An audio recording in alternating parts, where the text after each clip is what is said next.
in this theater. I'm just going to tell you that. I'm Claudia Godfrey. I'm the head of film and TV here at South by Southwest. And this film is the shit. This show is the shit. Before we get into that, I'm going to give you a little bit of housekeeping. You know, I got to remind you. First of all, we want to say thanks to Epidemic Sound, who's the sponsor of our headliner section this year, and that is this is wrong. This is a fucking TV premiere. Who wrote this for me? This is a TV premiere, but Epidemic Sound's so cool, but this just isn't that. But this is eligible for an audience award because every project that screens at South by Southwest is eligible, so make sure when you get out of the theater, there's right in the app, there's a QR code outside, and you can vote and help us decide who the winners of that will be. Also, don't leave your fucking phone on. Don't answer a phone call, don't pull your phone out, do not record this. Be a great human. And also, be a great human by thanking all our amazing volunteers. We love them. Without them. All right, let's get to what you paid for. First of all, Seth and Evan are two of our favorite people here at South by Southwest.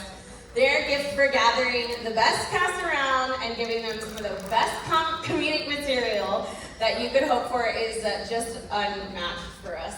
And when this show came in, we were, you know, I'm excited always to see everything, but this is one of those things that I watched it and then I called every person I work with and was like, watch this right now. Because their talent is so perfectly on display in the studio. And it's perfect for South by. It kind of feels like it was made for us and made for you, our amazing audience here. We want to say thank you to Apple TV Plus for bringing it not only to South by, yes. I want to say thank you to Apple TV Plus for making shows like this and bringing a show like this into the world. Because it's about to become your new favorite thing. But before we start, please help me welcome back to the stage at South by Southwest, Seth Rogen and Evan Goldberg.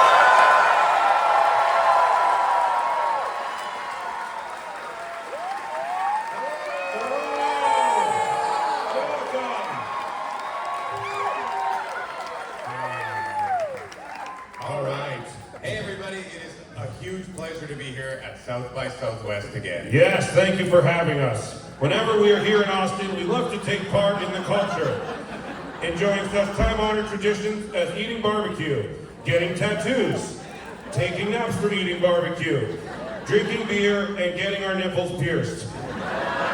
We also grew up with a kid named Austin. We were both pretty good friends with him. He had the best bar mitzvah of our whole year.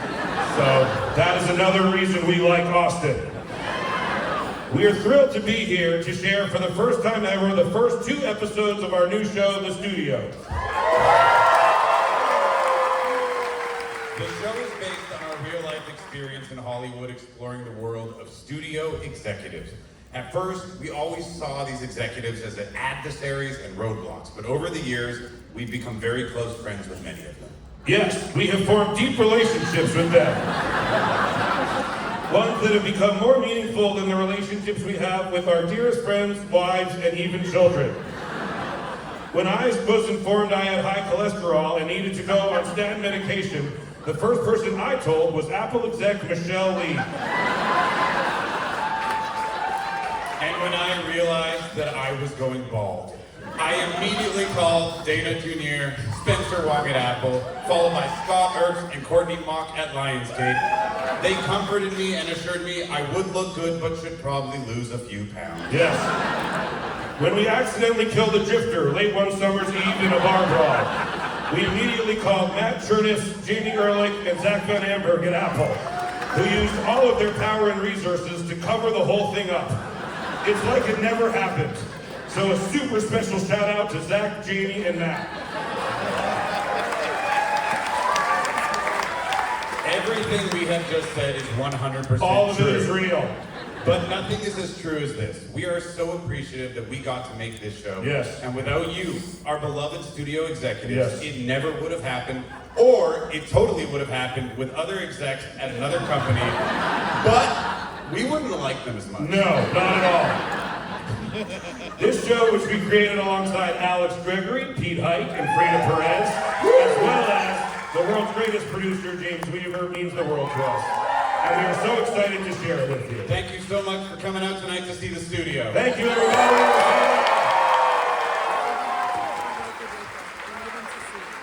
Help me welcome these amazing creators.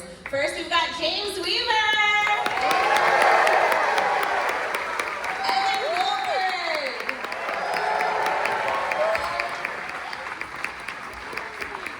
Yeah.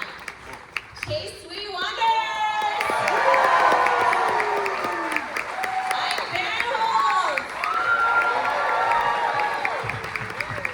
Kathryn Hahn!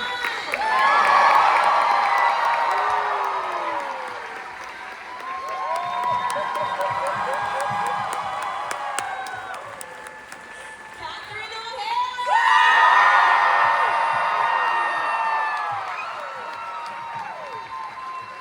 And Seth Rogen! If all of you could stand right here with me on this line, it's the best light. Thank you, my friends. Yeah. We just want to look good. Okay, Seth, Evan, James, tell me where the origin for this came from. Tell me how you started making this project. It's all the terrible things that have happened to us over the last 20 years, rolled into one show. It really is. Yeah, we once were in a meeting with an exec and he said, I got into this because I love movies, and now it's my job to ruin them. We were like, oof, what a comedic role to have in this industry.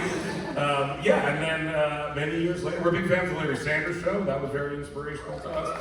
And we thought, wouldn't it be funny to make fun of all the pain we've gone through over the decades trying to make remotely good movies? And I think that to us is like, I think a lot of people wonder why so many bad films are made in Hollywood. But what people should wonder is how any good films are made in Hollywood.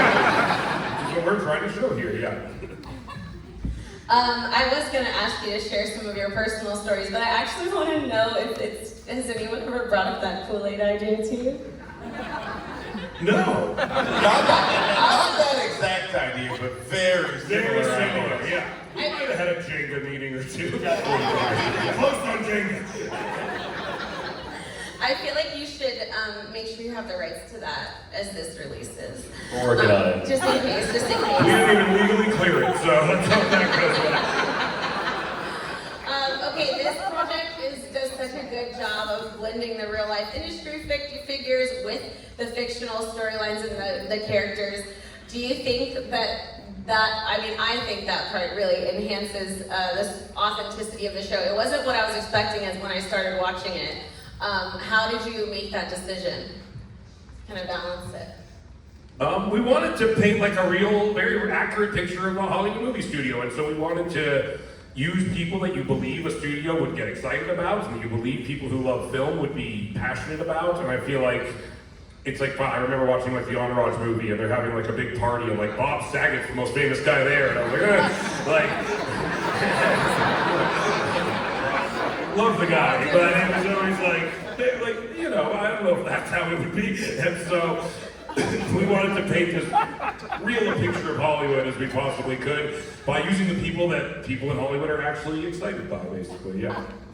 And when you were writing the characters who are not real figures, were you writing those with some of these specific actors in mind, or did you bring the characters, as you found the right actors? What order did that happen?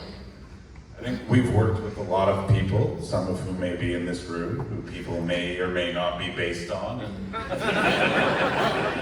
it's an amalgam. Let's say it's an amalgam. Yeah, but we heavily catered the roles to our performers, and we talked a lot to the actors on the show, and once we cast the show, we heavily rewrote it for the people in the show, The style of how the guys shot the show would really require that we have people who are incredible comedic talent, and so we had to make sure we got the best people that we could. And I feel like you really did.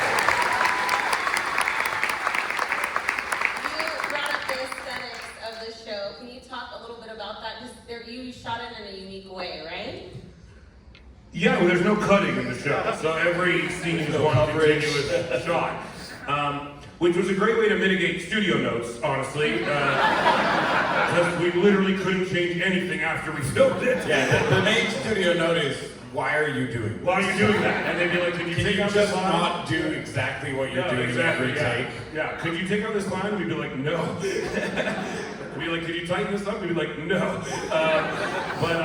No, it was, to us, we wanted to be very immersive and to feel as though you were like literally in the rooms. It built from our, it's based on our experience of being in these rooms, and your head is kind of on a swivel, and we want it to feel very immersive, and we want it to be very stressful and kind of panic-inducing, which is our experience in the industry. And so we thought if we just never cut, you'll really be on edge, and we'll never give you that relief of kind of. Yeah, if we're panicking because there's no cutting, you'll panic when you're watching. Exactly. We'll all freak out together. Yes, and all anyone wants from a relaxing night of watching television is a panic attack.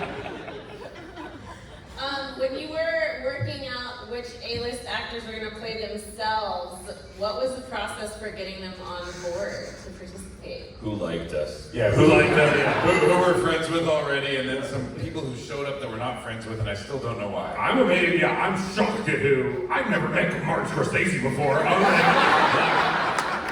The set of the show was the first time I met Martin Scorsese. And we couldn't believe we did it. But we worked hard to write roles we hoped were funny and that we hoped people would respond to. And all anyone wants is like a good joke. That's what we really learned. It's like, it's very enticing to people to feel like they get to be funny. And even Charlize were like, you one line, but it'll kill, we promise. And so that was a big part of it, was just making people feel like they were getting to do something that they thought was funny, Definitely. Okay, for the cast, what made you want to participate in this? The roles, the scripts, what was when you read it, how did you feel?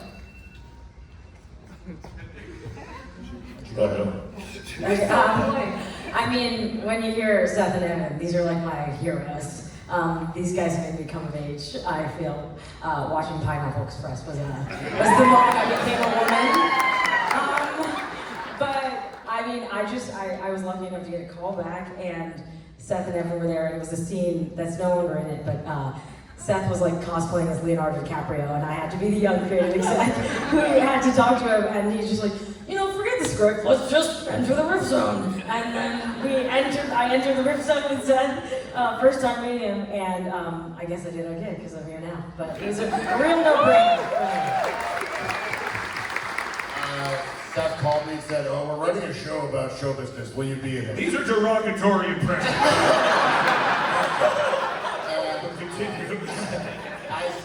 I say yes, whenever Seth and Evan call and offer us anything, even though they are Canadian, which means they are geopolitical enemies now. So it was a very easy yes. Yeah, I mean, exactly. When I heard Seth and Evan, I wanted it, and then I heard that Kathryn O'Hara was in it, which was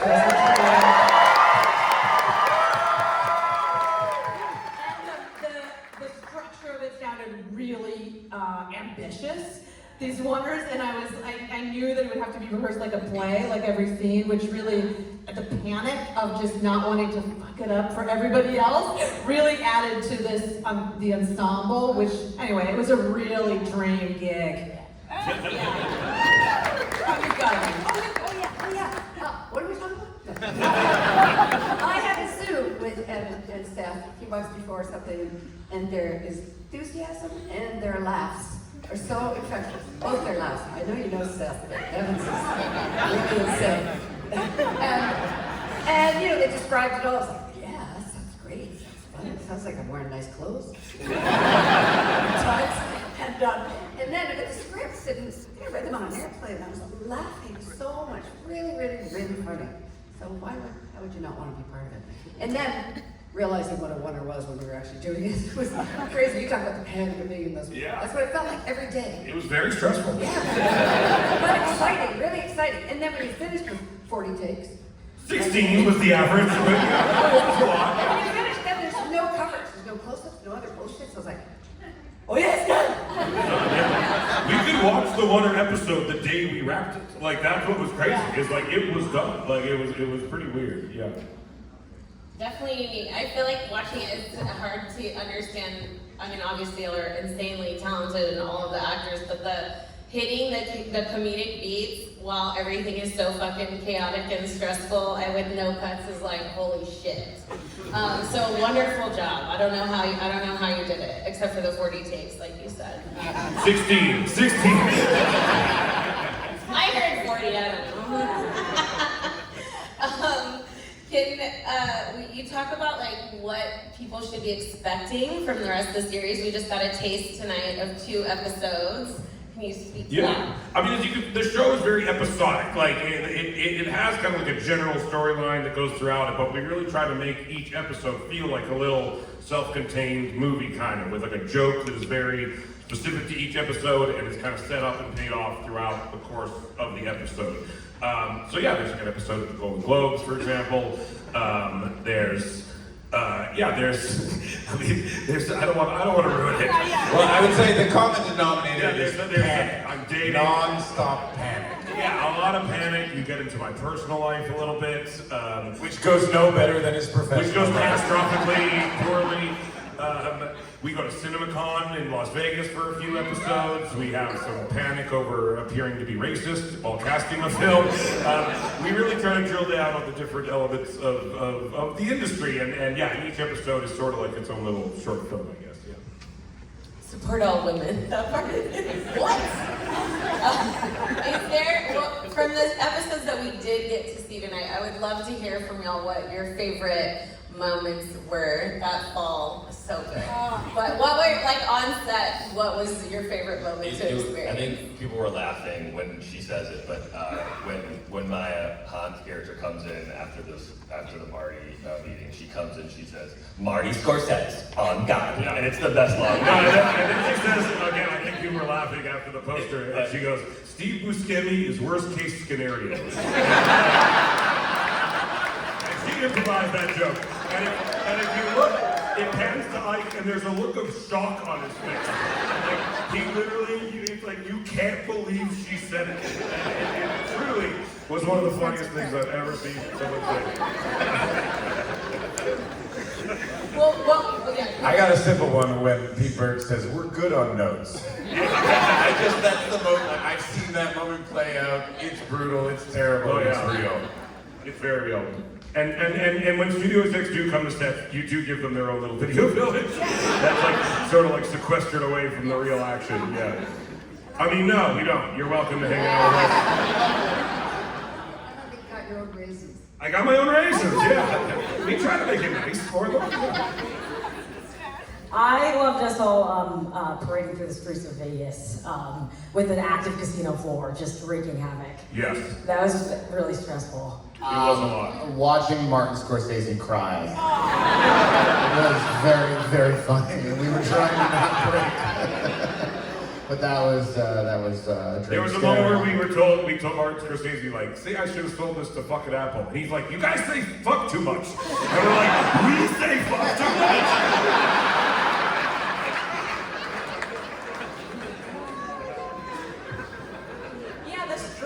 I've seen that second episode a couple times, and the structure of it is so solid. Like the build of it every time is a nightmare. Like a living nightmare. Also, Sarah Polly still brings it. She's still got smoke, man. She's so funny.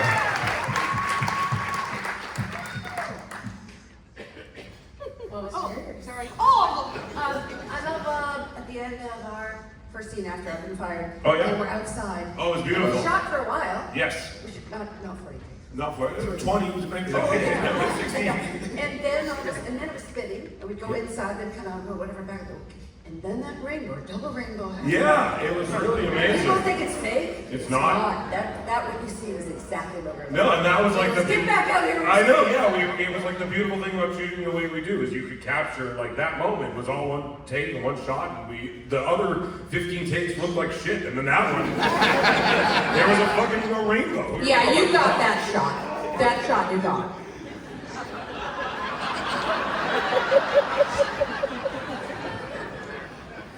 What was yours, Seth? Was it that wonderful fall?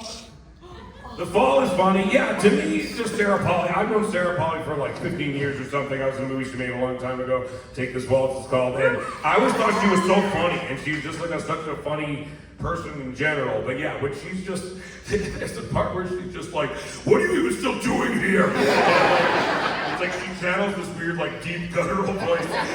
Every time she did that, I would laugh pretty hard. Well, I want to thank all of you for going through this intense stress to provide us with tons of laugh. The world needs way more comedy right now, so thank you so much!